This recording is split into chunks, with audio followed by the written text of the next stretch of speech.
Você é professora como eu e deseja melhorar a qualidade das suas aulas e dar um up no processo ensino-aprendizagem dos seus alunos, fazendo com que o nosso trabalho fique mais leve, prazeroso e efetivo? Venha comigo. Eu sou Mel Oliane, sou formadora em neuroaprendizagem, trabalho em cursos superiores com formação em áreas como pedagogia, educação física e psicologia, e quero te convidar para assistir um pouquinho aqui de uma grande história. Eu vou te contar hoje como o nosso cérebro aprende através da técnica de contação de história, ou storytelling, ou a técnica mnemônica. Então venha comigo, se inscreva no canal para ajudar a fortalecer esse conteúdo e bora lá fazer o que a gente adora, conhecer. E olha que o conhecimento traz saúde mental pra gente e para o meio aonde nós estamos inseridos, porque se a gente melhora, a gente consegue também melhorar o meio. O que a neurociência já descobriu sobre a contação de história? Quando nós contamos história para os nossos alunos, nós podemos trabalhar com o cérebro todo do nosso aluno. Acredite, é verdade e eu vou te provar isso. Se você gosta de conteúdos como esse, não se esqueça de curtir esse vídeo e comentar sobre alguma experiência que você já tenha tido sobre esse foco. O que nós sabemos hoje? A contação de história é um elemento fundamental na educação infantil. O próprio campo de experiência que fala sobre a escuta, fala, o pensamento e imaginação, lá da Base Nacional Comum Curricular, já traz a contação de história como um ótimo parâmetro para que a gente possa abordar com os nossos pequenos. Mas o que eu vou te contar agora, isso ficará entre nós dois. E eu quero que você não se esqueça nunca mais desse conteúdo. Como é que a contação de histórias trabalha todo o cérebro do nosso aluno? Bora lá, vem comigo! Quando nós começamos a contar uma história, né? Nós temos a informação visual, é a primeira. E olha, cabe aqui um segredo. A informação visual é fundamental para a aprendizagem. Sabe por quê? Porque a atenção, ela é capturada através dos olhos.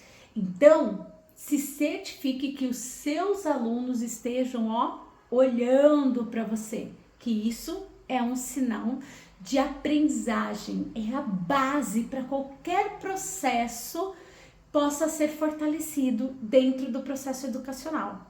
A partir do momento que você capturou os olhos do seu aluno, bora lá contar a história.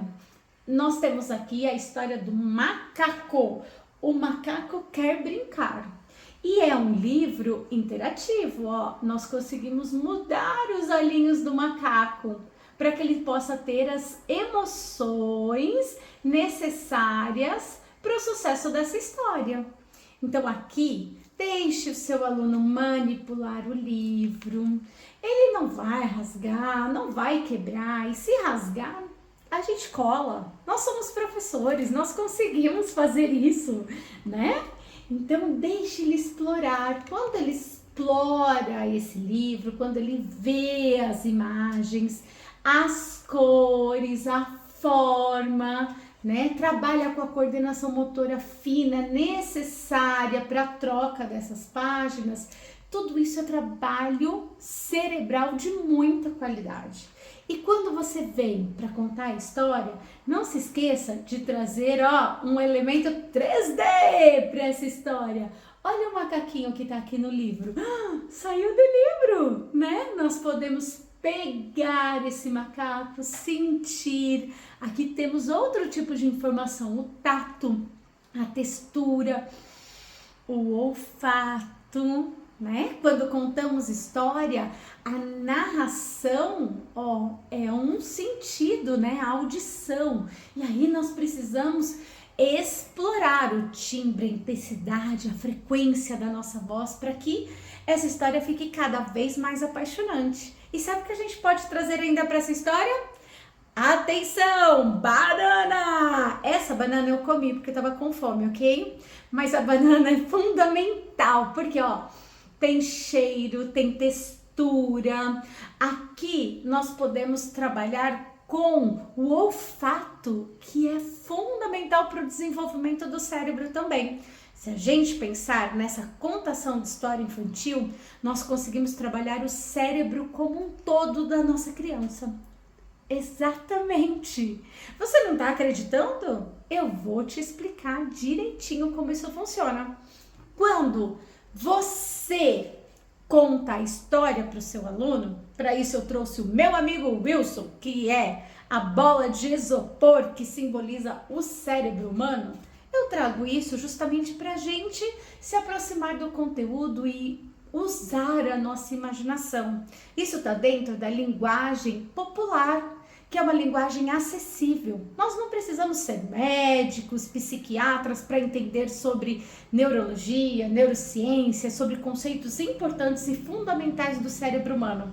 Nós só precisamos ter BV. Exatamente. Boa vontade. A partir do momento que a gente se abre para esse conteúdo vem até nós de uma forma muito especial. Olha só, como é que nós trabalhamos todo o cérebro do nosso aluno. A partir do momento que você pegou o livro, chamou a atenção do seu aluno, você ligou, conectou uma área cerebral importantíssima, que é o lobo occipital. Tá aqui, ó, como se fosse a nossa nuca, essa parte verde. É essa área que faz todo o processo de codificação e decodificação de todo o processamento visual. Quando falamos com o nosso aluno, contamos essa história, o nosso aluno vai usar a audição para compreensão. A audição, ela será interpretada nessa área laranja, que é o lobo temporal, como se estivesse um pouquinho mais acima das nossas orelhas.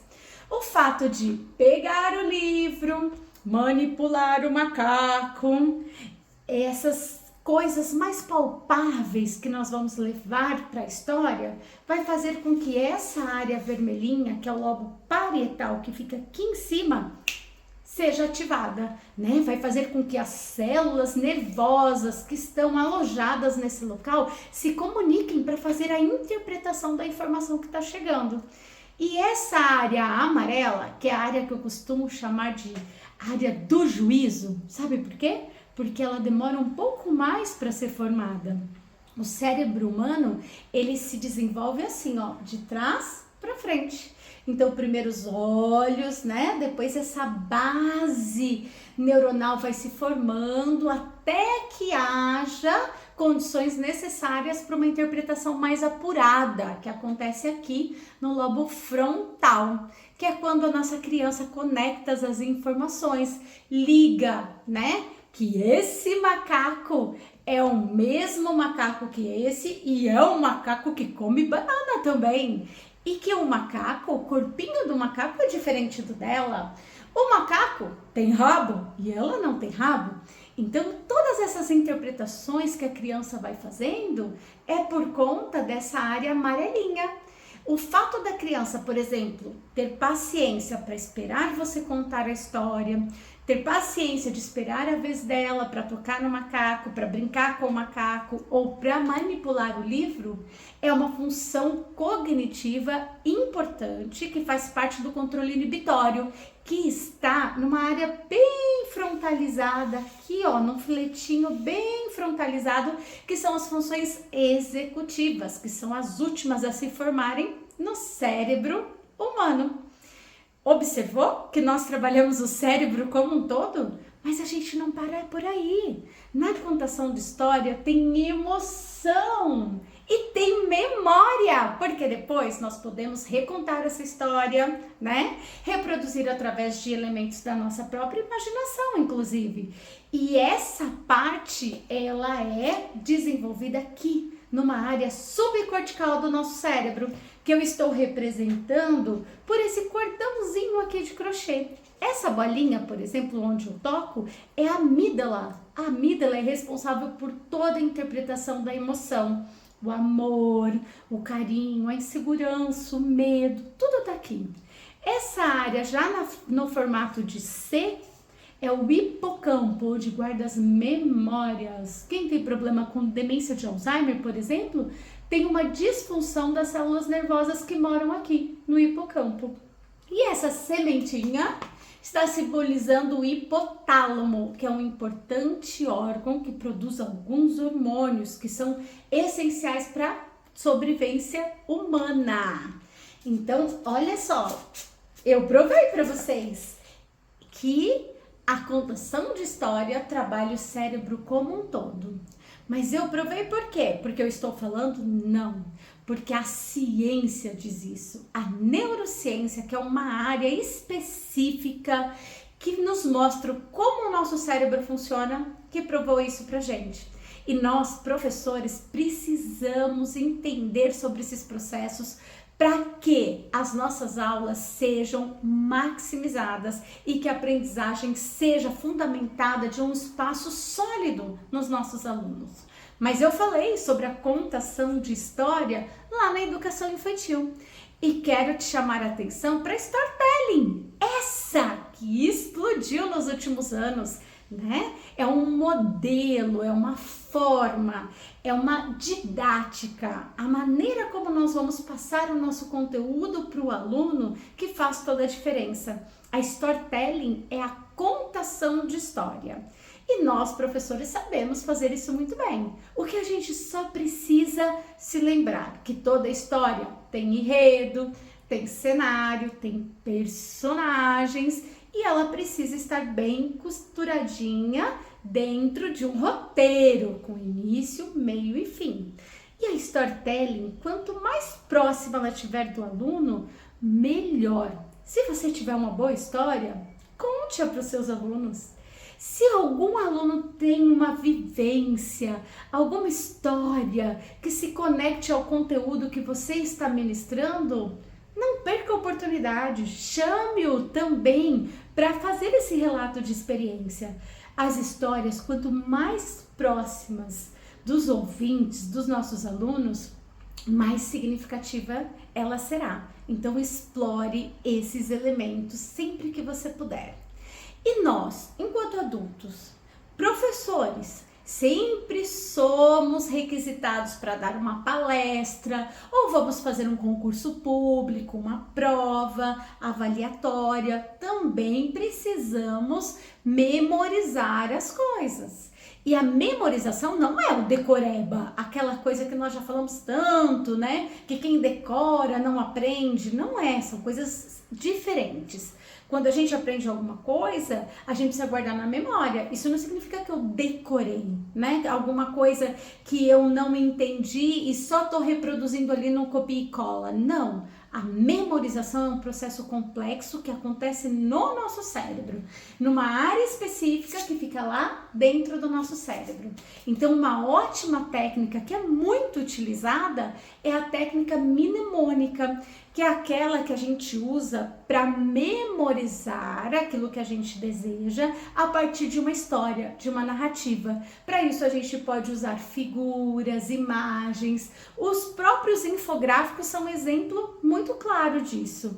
Então, quando a gente usa esse elemento da história para nos ajudar a reter a informação, o sucesso também é garantido.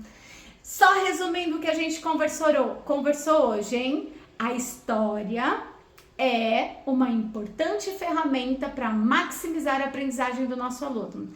Quer seja uma contação de história para ser administrada na educação infantil, ou uma storytelling para ser desenvolvida com as crianças maiores. E aí nós temos toda a base no Piaget, que diz que a partir do momento que a gente vai se desenvolvendo, nós temos condições abstratas para maiores entendimentos. Então aí nós temos a storytelling, que vem com muita força e amparada no nosso querido Piaget, ressignificando toda essa aprendizagem. E a técnica mnemônica, que ela serve para que nós possamos nos orientar diante de uma narrativa para nunca mais esquecer um conteúdo que precisa ser fixado de um lugar especial dentro da gente. Eu fico por aqui, agradeço você que ficou até agora nesse vídeo e espero seus comentários. Conte o que você achou dessa informação. Você já sabia? Não sabia? O que eu trouxe de novo que vai poder te ajudar lá no chão da sala de aula? Um beijo para você! Eu sou Mel Eliane, não esqueça de me seguir aqui no YouTube e no Instagram, mel.oliane.